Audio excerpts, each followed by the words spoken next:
I really like this fountain. As you can see, it's very quiet. It does make a noise and lets you know if it needs more water.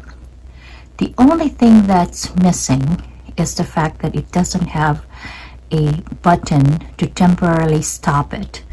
So if you want to change or add more water, what I've done is I've attached it to something like this, and then rather than unplug it, I just turn off the operation, and then if I want to add more water, now that it's stopped, I can then add water there. But it's a wonderful product. I like it.